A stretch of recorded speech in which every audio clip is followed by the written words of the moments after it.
Halo adik-adik semua, kembali lagi ke video pembelajaran serial belajar OSNK Matematika dengan tujuan untuk persiapan Ananda dalam menghadapi lomba-lomba matematika, baik nasional ataupun internasional. Pada kali ini kita akan membahas topik tentang teori bilangan kembali, khususnya di dalam penyelesaian persamaan kongruensi modulo. Secara umum, persamaan kongruensi modulo dapat dituliskan sebagai berikut ini, yaitu AX kongruens B modulus C. Di sini kita memiliki tiga parameter, yaitu A, B, dan C, dan satu variabel X. Nah, X inilah yang menjadi solusi yang mau kita cari.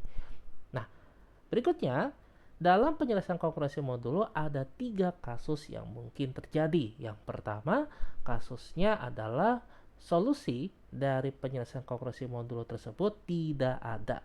Sedangkan kasus yang kedua, terdapat satu solusi dalam menyelesaikan persamaan tersebut. Sedangkan kasus yang ketiga, bisa saja didapatkan lebih dari satu solusi.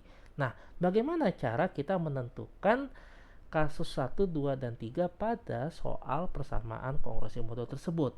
Tentunya adik-adik bisa menguji atau mengecek dengan menghitung nilai FPB A dan C terlebih dahulu. Nah, jika adik-adik sudah menghitung nilai FPB A dan C, maka didapatkan nilai M. Nah, M inilah yang akan kita uji, yaitu dengan cara apakah M dapat membagi habis parameter B di sini. Nah, di sini adik-adik akan memiliki dua kemungkinan jawaban. Jawaban yang pertama, jika iya, maka solusi dari penyelesaian kongruensi modulo tersebut ada sebanyak M. Sedangkan jika M tidak dapat habis membagi B, maka tidak ada solusi dalam penyelesaian tersebut.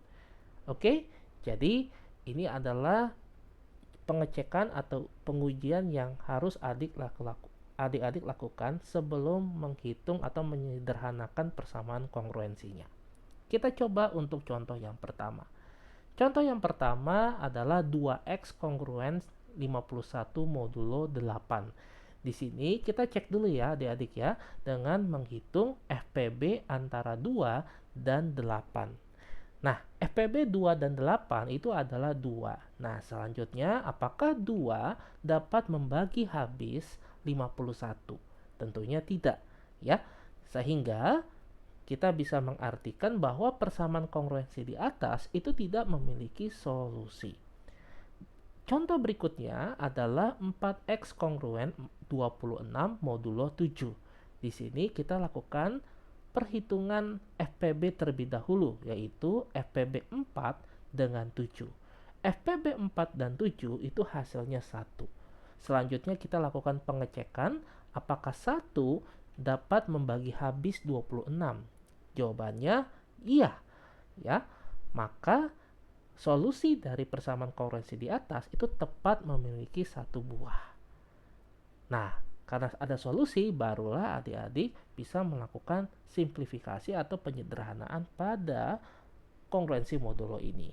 Langkah pertama adalah kita lihat apakah 4 dan 26 itu bisa dibagi 2. Yes, bisa dibagi 2. Artinya, kita bisa menuliskan persamaan kongruensi di atas menjadi 4x dibagi 2 kongruen 20 dibagi 2 modulo.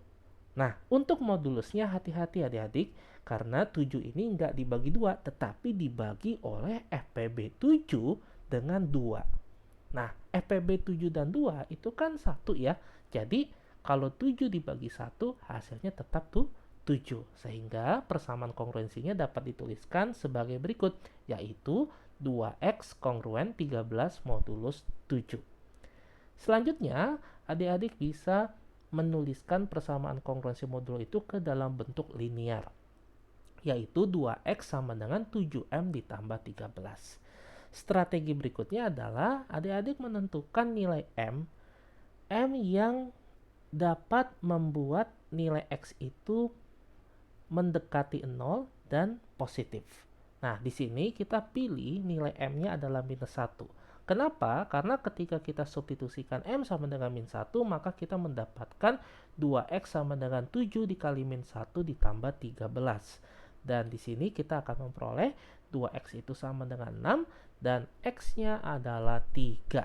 Nah, ini adalah solusi tunggal yang merupakan solusi pada penyelesaian kongruensi modulo 4X kongruen 26 modulus 7. Oke, sekarang kita masuk ke kasus yang ketiga. Kasus yang ketiga diberikan persamaannya adalah 9X kongruen 42 modulus 6. Langkah pertama tentunya adik-adik harus hitung dulu FPB antara 9 dan 6. FPB 9 dan 6 itu diberikan hasilnya adalah 3. Nah, 3 ini kita lakukan pengujian. Apakah 3 dapat membagi habis 42? Jawabannya iya. Maka kita bisa mengatakan persamaan kongruensi di atas akan memiliki solusi sebanyak 3 buah. Nah, barulah adik-adik lakukan simplifikasi pada persamaan kongruensi ini sehingga diperolehlah 9X kongruens 42 modulus 6 dan kita bagi dengan 3 karena 9 dan 42 itu mudah dibagi 3 gitu ya. Tetapi hati-hati untuk bagian kongruensinya di bagian modulusnya 6 tersebut jangan dibagi 3 tetapi dibagi oleh FPB antara 6 dan 3. Dalam hal ini FPB 6 dan 3 itu adalah 3 dan 6 dibagi 3 itu adalah 2. Sehingga kita dapat menuliskan persamaan kongruensinya dalam bentuk 3X kongruens 14 modulus 2.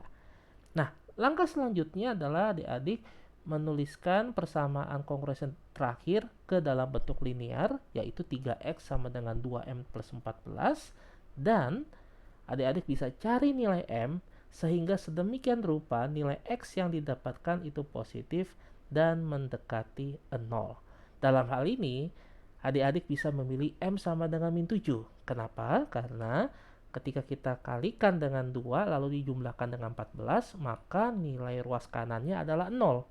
Ya, dan 3X sama dengan 0 artinya X-nya sama dengan 0. Dan solusi pertama dari penyelesaian kongruensi tersebut itu adalah 0.